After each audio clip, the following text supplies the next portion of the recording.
As featured in the November 2023 issue of Men's Health magazine, To Catch a Con Man is the very intimate and detailed true story of exposing one of the most prolific and successful serial con men to operate in the Midwest. A career con man who was able to get away with scamming and stealing in and around the suburbs of Chicago for more than 40 years. What's even more interesting is that he had never been arrested in Illinois for running his scams, some that date as far back as the 1980s. If there is a living devil and evil on this earth, it is him. To Catch a Con Man is brought to you by Studio 847 in Long Grove, Illinois.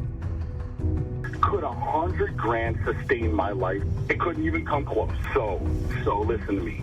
If I was going to be in some sort of con, scam, conniving thing, it'd be for millions. It wouldn't be for $100,000. Listener discretion is advised, as some of this programming contains language and content that might be offensive to some listeners. On the last episode of To Catch a Con Man, Lone Wolf, Adam took us back to March of 2018, detailing each and every element of Ricky Dugo's opportunity. You were given the inside scoop on how easily and quickly the deal escalated, with Dugo manipulating the deception. No amount of money is ever enough, and he always went back to the well for more. In this episode, Adam will take you back into the early days of Lake County's investigation, including a shaky start for the investigative team and their data collection team. How far would you go in order to help Lake County turn the tide and assist in taking Ricky Dugo down? This is Failed Attempts. Join me on this adventure to catch a con man. This is Adam Albin. It is nearly lunchtime on June 7th, 2018. I have been inside a rectangular conference room inside of the Lake County State's Attorney's Office in Waukegan, Illinois for almost 2 hours. Both Detective Bill Bang and Assistant District Attorney Fred Day asking me to provide each and every detail, and then asking more questions over the top of those details. They have a hard stop at noon. I am emotionally taxed from telling the story of being swindled by Ricky Dugo. It's exhausting to admit, and what I have learned in this experience is that those folks you have told your story to will verbally tell you they are not judging you, but I can see it in their eyes and in their faces that they think a little less of you. I mean, it is enough to feel the immense shame and incredible embarrassment for falling prey to any scam or con. Then there is the guilt and regret that piles onto those other emotions. You already feel pretty terrible in general, abandoned in a sense, as you really do not have many to turn to for help, guidance, and advice. You are forlorn eyes, hoping you wake, and it's only been a bad dream. But you are living the nightmare, and it just keeps going around in circles. There is nothing sexy or glamorous about being victimized, moreover financially terrorized by someone as sleazy as the Ricky Dugos of this world. There is nothing sexy about white-collar crime in general. Theft and fraud are not the crimes people are really paying attention to compared to violent crimes. And that is totally understandable. While it may not be what everybody wants to admit and hear, is that scams and cons and theft and fraud run rampant in the United States.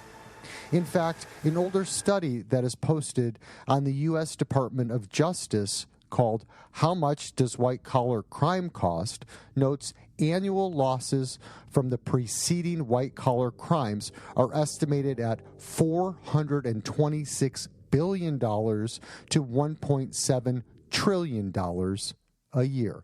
Consumer and personal fraud, which is what I would classify a scammer like Dugo to be, comes in at $40 to $100 billion in annual losses. It is estimated that there are up to 90% of white-collar crimes that go unreported. but I personally think that that number may be too high. I can tell you, statistically speaking, from the Dugo victim pool I have talked to, that only about 5% of the Ricky Dugo victims that I've spoken to, and I've talked to over 100 actual victims that were defrauded by this scumbag, actually went to the police at some point and or contacted the FBI. There have been 2 different victims that have allegedly tried to get the FBI to open a case file. 2 victims we haven't explored yet, but later in this podcast, we may hear some of their stories. And by allegedly, I mean, I know that they did. I just have never been able to get a return phone call from the agents that they sat down with.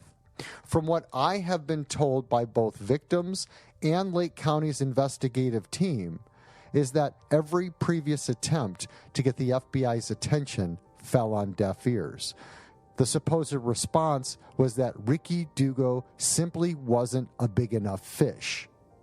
In order to gain the FBI's attention and for them to open a case and investigation, you may be required to have a single loss of over $250,000. What I can tell you is Dugo had many scams where he stole over $250,000 from a single victim or single family. This is another topic that chaps my ass. If the FBI had stepped in and not only opened an investigation, but subsequently filed federal charges, this hypothetical information may have shown up on a background check, and they may have slowed Dugo down. But that never happened. No single agency nor any collaboration of agencies, at least in Illinois, were ever able to stop him.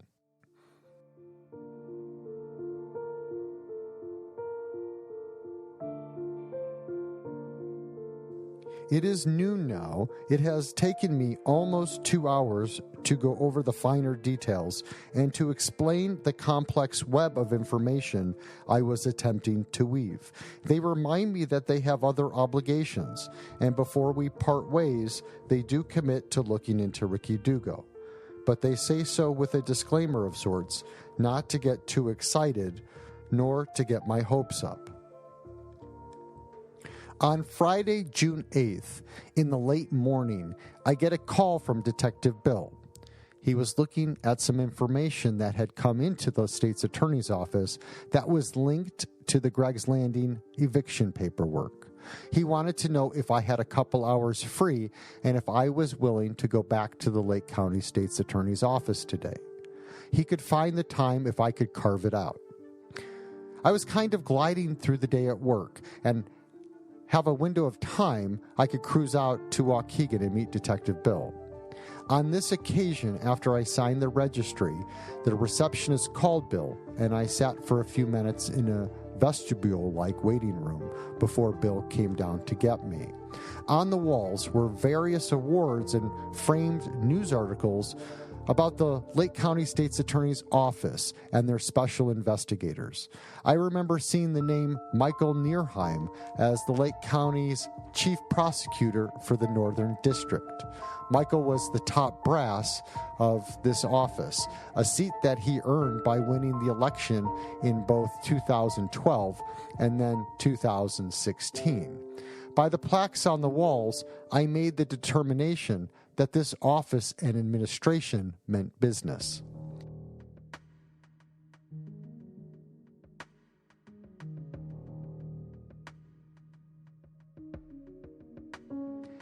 After a few minutes, Detective Bill came down and opened the door and asked me to follow him down a thin hallway that was adjacent to a very long section of bookcases which were chock full of legal case file folders from floor to ceiling. We pass a few rooms on my right and eventually make it into a smaller interview room. Bill tells me to take a seat. He needed to run and get his file. In my head, I'm thinking, file? File? File of what? It's literally been like all of 26 hours since I was last here, providing you a very thorough account of my adventure thus far. Bill pops back into the room and places a file on the desk. He pulls out what looks to be legal documents in 2 pictures. He shows me a picture of a man and a woman, and Bill points to the male figure in the picture and asks me, "Is this Ricky Dugo?" The picture I'm being shown is 2 people I have never seen before. A man in sunglasses wearing a black Nike t-shirt with a large gold Nike swoosh, with his arm around a woman who is wearing a teal-colored top and a beaded necklace and sunglasses. Both of the subjects are smiling for the camera. But I am stumped and replied to Bill, "No, Bill, that is not Ricky Dugo. I have never seen that man in the photo ever before." Bill asks me to look again and be sure. I am 100% positive that this is not Ricky Dugo. So I say, "No, Bill, this isn't Dugo." And I pull out my phone and select the album named Dugo, and I show Bill a few pictures of him. Bill asks me to text him those pictures. I immediately comply and send those pictures over to Bill. He then pulls out another picture, and this one is of a woman. And Bill asks me if this is Shannon Dugo. Again, the picture is someone I've never seen before. And I again go into the Dugo picture file on my phone and say, "No, Bill, this is Rick's wife, Shannon." And I also send him a few pictures of her. I am thinking we are off to a rough start here, guys, and maybe I should be worried. The long and short of the photo identification questions was that the Lake County State's Attorney's Office had for the past few weeks opened a file that was for an eviction on the 1674 Lock Lane house in Greg's Landing. Lake County case number 18 LM 0000616, Faraz versus Klein. The offense, forcible entry and detainer, aka process for eviction and non-payment of rent, resulting in a judgment against Jeff Klein for $34,494 plus fees. There was an additional party to the case. They are listed as unknown occupants, or what we know now as who is really living there, the Dugos. This was the house owned by Faraz, and from one of my many conversations with him, he never knew Rick and his family were not the Kleins until months into the eviction process. The process server, whose job it is to deliver legal documents by hand to defendants, was having a hell of a time trying to serve Jeff Klein in the eviction notices and the notices to appear in court. And I'm not talking about days to finally get him served, but months. When the process server was finally able to serve Jeff Klein, it wasn't in Vernon Hills, Illinois. It was in downstate Illinois. What the process server did find out and relayed back to the state was someone was living in that house, and it wasn't Jeff Klein. The process server noted that there were unknown occupants living there. Mind you, Faraz, the homeowner, lives about 2,100 miles away in California, and he couldn't just drive over and or watch who was going in and out of his house. This was news to Faraz, and in 2018, it made him extremely uneasy as he didn't know who the Dugos were and how to get them out. Eventually, in June of 2018, the Dugos were kicked out of that house. An interesting item to note is that they left that house in a hurry, and in the garage, Faraz found a box that was filled with past Dugo memories and photos. Back in the interview room, Detective Bill Bang asked me if I had kept all of my text messages from my text string with Dugo, and if I had them on my phone, would I be willing to allow Lake County to download those messages off my phone so that they could potentially be used as evidence? Of course I kept every correspondence that Rick and I had. In fact, as I let Bill know, I made sure each text noted everything in terms of how much money was exchanged and how many iPhones were promised. along with the detailed back and forth messages with meeting times and dates. The brilliant thing about modern technology is that with the Apple iPhone and Apple iPad ecosystem, anytime you send a text or picture from one Apple iPhone to another, the message is actually a proprietary technology called iMessage. iMessaging only works between two Apple iPhones or iPads, and it will show up in the text string as a blue message, notifying you that you are communicating with another Apple device user. You may notice the dates of the text strings are listed within the text string itself. But the impressive piece of technology is that there is metadata that is stored within each text. You can touch your screen and hold your finger while slightly dragging from right to left to see exact times each messages were sent. So let's say you have a string of 400 messages that were sent between two people. You can look to not only see the date of the message, but also the exact time that you sent them. Pretty cool if you ask me.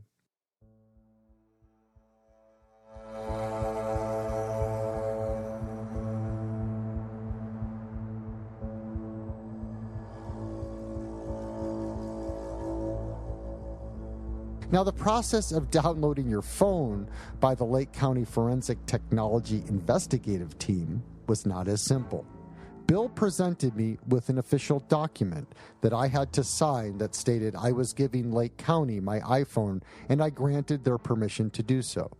I asked a few questions, specifically surrounding if they copy all files and content, or if their program was just a copy and write transfer file for just my text messages. Bill brought me over to meet the team of their cyber forensic lab, whom would answer all of my questions surrounding the process and how it would work.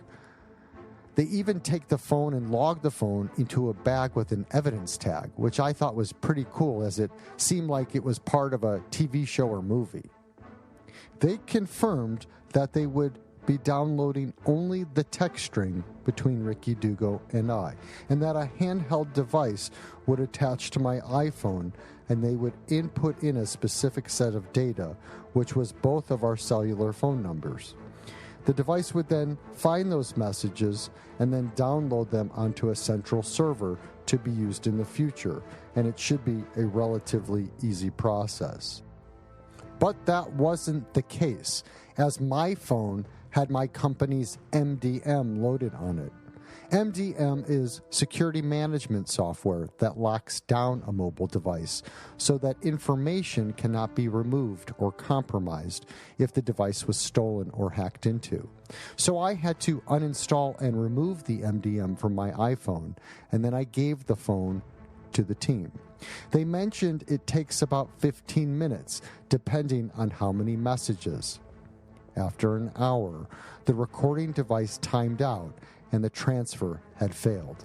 The cybercrime detective tells me that something was corrupt in the transfer and they were not successful. It is getting late for a Friday and they are closing up shop early at 4 p.m. They asked me if I would be willing to come back on Monday in the morning to try this once again. As frustrating as it was to have to come back a third time in just as many weekdays, at least I knew the process and that I needed to remove the MDM software and wait for hours, not minutes, for the team to do this. So I agreed to come back on Monday in the morning and have the cyber team attempt to download my Apple iPhone 7 again and hope that it goes without issue. You know, I liked being around these guys at the Lake County State's Attorney's Office. The career path I chose, selling technology, is not the coolest job to have. But these men and women in this office and with investigator titles and backgrounds get to do and see some really crazy shit. I knew that this would take some time, and they allowed me to hang around the office with them and shoot the shit. After about an hour and a half, the process was complete. Success. Lake County was able to see the entire text conversation string, and if the case moved forward into the future, they would have a backed up copy and saved it for when they needed it. Well, At least we thought they would. More on that in a future episode. I received a call in the morning of Tuesday, August 21st, 2018, from Detective Bill Bang. Lake County wanted to try another overhear attempt this afternoon. They asked me how my day looked and if I could meet him and his team at the Vernon Hills Police Department around 3 p.m. He sends me over a formal document signed off by one of Lake County's judges. This document gives the court's approval to conduct a hidden surveillance overhear. And you have 24 hours to attempt to record the subject via wiretap before the court's approval expires. Time is ticking. I print off a copy, I sign it, and email it back to Detective Bang's office. The detectives have been tailing Ricky Dugo on and off for the past 6 weeks, writing down notes on where he goes and when he goes. They predict that on this particular day, Tuesday, Dugo should be at his new gym, Lifetime Fitness in Vernon Hills, Illinois, anywhere from 4 p.m. to 7 p.m. Central Time. I once again head back to the Vernon Hills Police Department, and I am briefed on the goals and the plan.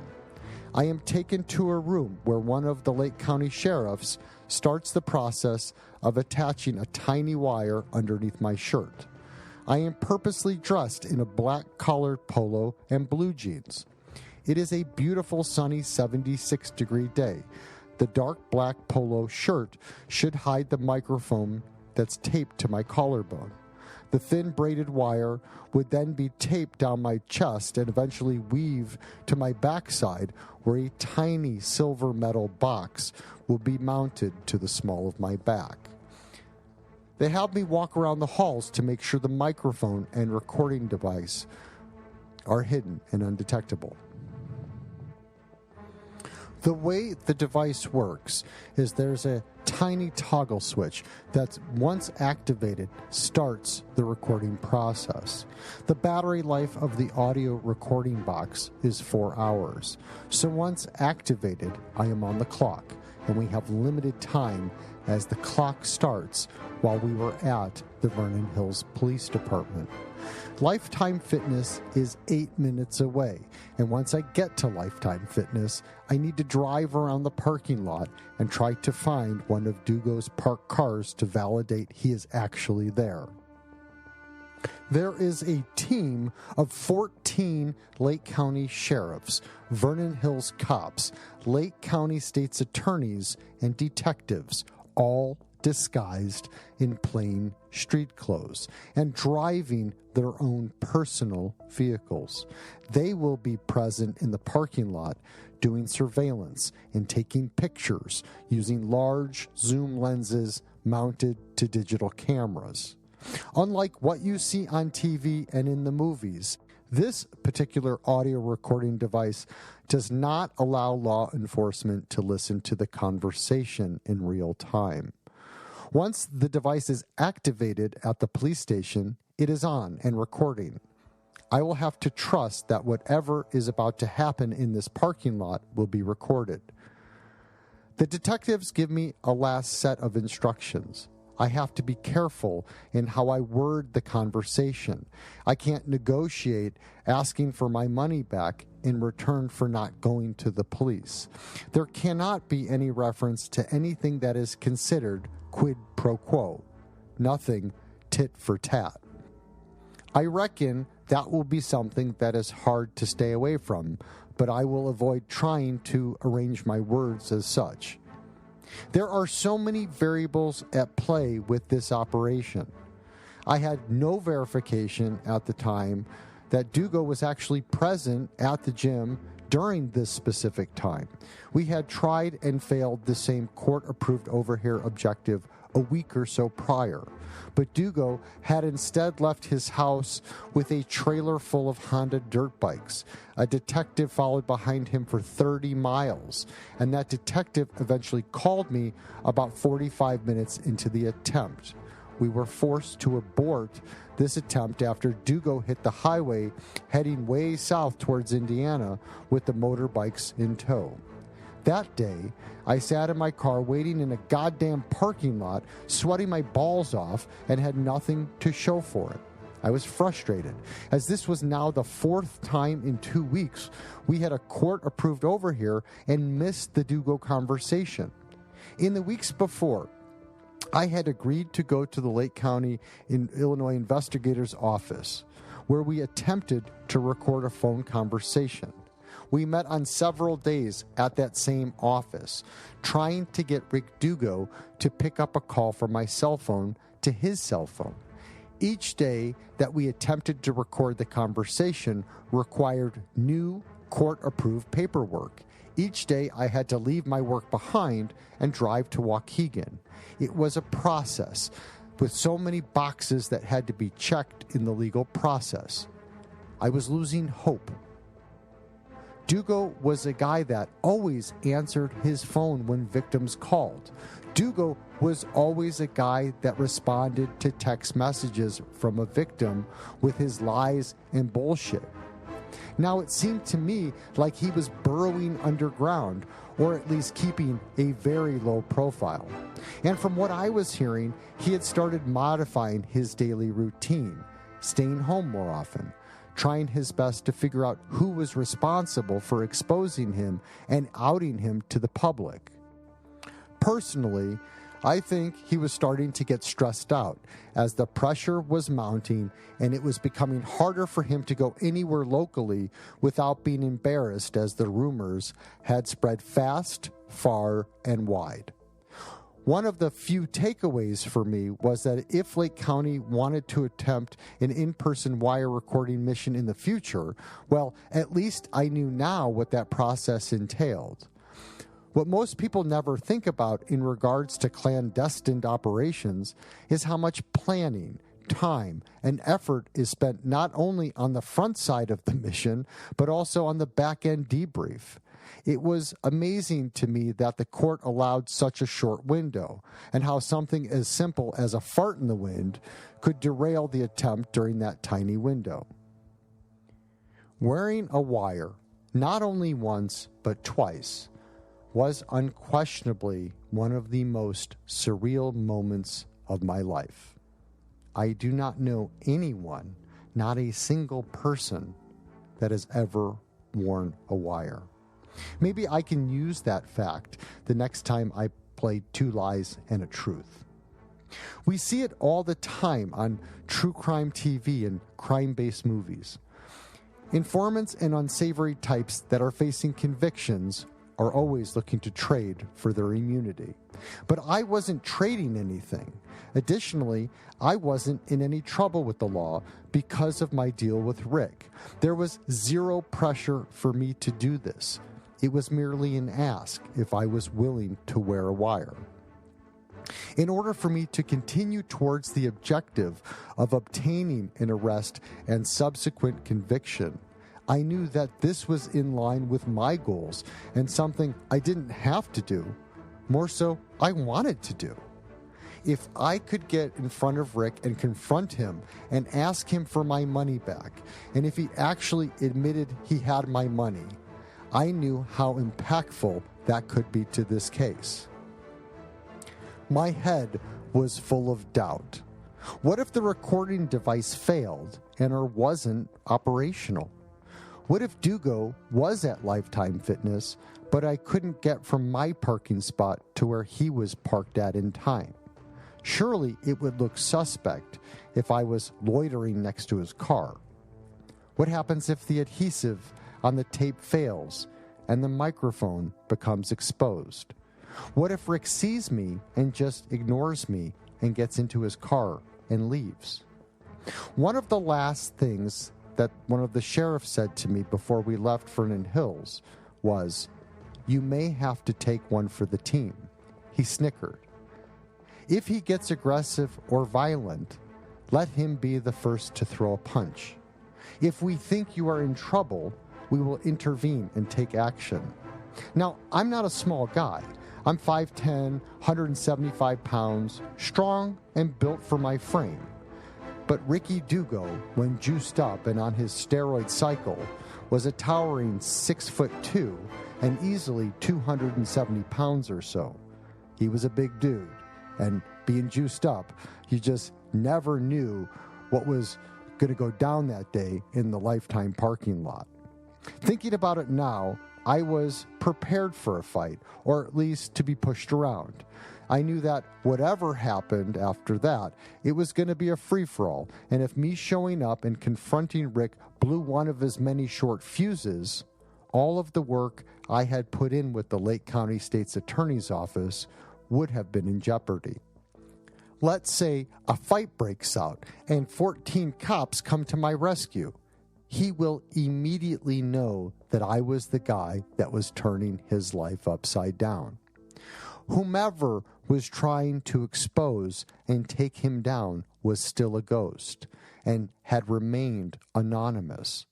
I stayed true to what I held as paramount, and Dugo could not know I was the one that was haunting his life. I had to bite the bullet and be prepared for a physical confrontation. While standing face to face to him, I needed to be stoic and control the uneasy feeling I had inside my stomach. I can only compare this feeling to the feeling I had when I was a kid and playing hide and seek.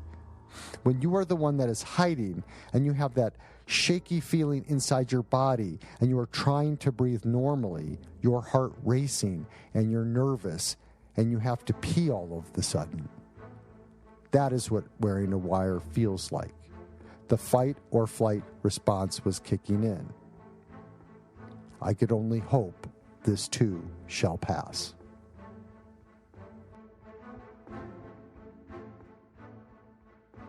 Thank you for continuing to listen to this true crime story. We hope you enjoyed Episode 6, Failed Attempts. With a few stumbles early on in the investigation, Adam starts getting frustrated, but is determined to see the commitment through until the end. How far will he go to gain the upper hand? If you are engrossed by this story, please tell your friends and family about it, and help us spread the word. Sharing is caring. And if we can all protect just one more victim from falling prey to a scammer, we have all done our part to make the world a safer place. On the next episode of To Catch a Con Man, we'll take you on an adventure, attempting to ensnare Ricky Dugo into an in-person conversation. If successful, there's a chance that Ricky Dugo gives up just enough information to seal his future fate. Something wicked this way comes, as Adam may have to take one for the team.